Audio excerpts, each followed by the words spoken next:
In an earlier episode, the episode that we entitled Spiking the Spiritual, I introduced the idea of media framing. At its simplest, media framing is simply the decision of what you put into a story versus what you leave out of a story.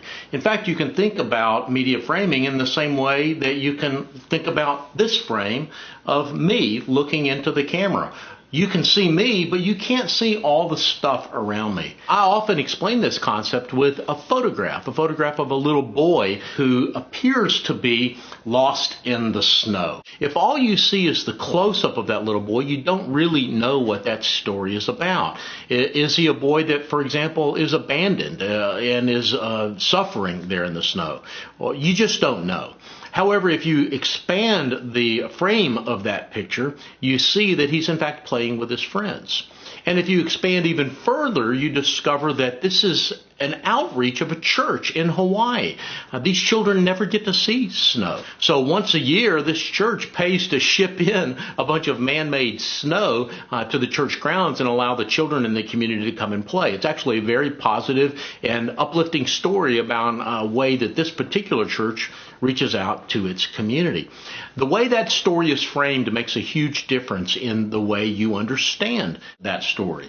Journalists do this every day whenever they are reporting stories. A common way that they frame a story is with headlines. And you can see, for example, the difference between a headline that reads, "New law limits abortion," versus another headline which might say, "New law protects children," or protects the unborn.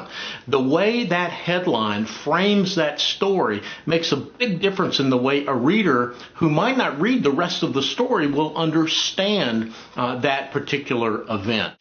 We see this also commonly on television news. Television news is dependent upon visuals. So whatever is bright and visually stunning or compelling is what usually gets put on television. That's why you will often hear the expression, "If it bleeds, it leads," because crime stories, especially crime stories with flashing lights and yellow police tape, make great visuals for television. However, they often make bad journalism. They create, for example, the false impression that crime, especially violent crime, might be common in a community, when in fact those that have studied violent crime know that we are living in probably one of the safest eras in human history when it comes to being a victim of violent crime. So if you're a journalist, I would advise you and counsel you to think carefully about how you frame the story. Is the way you're framing the story truly honest? Does it tell the complete story? And if you're a consumer of journalism, I would invite you to ask questions like, what are they leaving out?